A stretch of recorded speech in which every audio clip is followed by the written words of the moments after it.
Madame, Monsieur, bonsoir, bienvenue dans votre édition Bretagne, dont voici les titres du beau temps, des grands coefficients de marée, 112 aujourd'hui.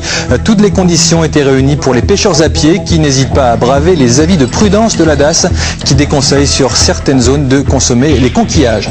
Nous ferons le point sur la situation des Maliens sans papier de Montfort-sur-Meux. Ces anciens salariés de la Coperle attendent toujours leur régularisation. Ils sont une vingtaine à avoir en attendant trouvé refuge à Paris. Nous en parlerons avec Claudine Rochefort, notre invitée, porte-parole du collectif Mali-Montfort. Enfin, il sera également question de hip-hop. Saint-Brieuc accueille le festival Zéro à la tolérance zéro avec la volonté de montrer que danse et handicap ne sont pas incompatibles. C'est, paraît-il, la journée où les Brestois notamment déposent le plus de RTT. Les organisateurs ont voulu montrer que la danse et cette culture urbaine peut aussi être un facteur de lien social. Le festival s'est donc ouvert aux personnes handicapées en accueillant des enfants des CME, les centres médico-éducatifs. Jean-Marc Seigné, Serge Ledon.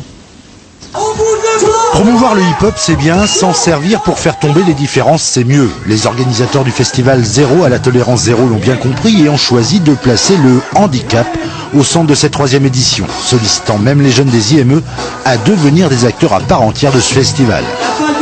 On ne les voit pas en fauteuil roulant, on ne parle pas de leurs problèmes, on ne parle pas de toutes les difficultés qu'ils rencontrent, mais au contraire, on assiste à un spectacle de personnes dites non valides, mais qui font des choses extraordinaires. Rien n'a été laissé au hasard, des actions ont été conduites en amont au sein de différents établissements pour impliquer des jeunes qui se sont montrés particulièrement demandeurs. Nous, on a essayé de répondre à leurs demandes en mettant en place un certain nombre de choses, comme un spectacle hier où il y a eu des jeunes qui ont présenté donc des différentes chorégraphies avec vraiment des différences en termes de handicap, de difficultés. Et donc cette journée justement a montré que malgré les différences, chacun pouvait avoir sa place et accéder à une pratique danse hip-hop.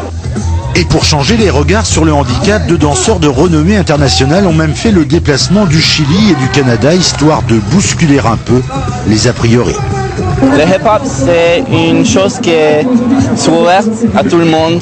Ça n'a pas de limite. Il n'y a pas une race, il n'y a pas une religion, il n'y a pas une physique.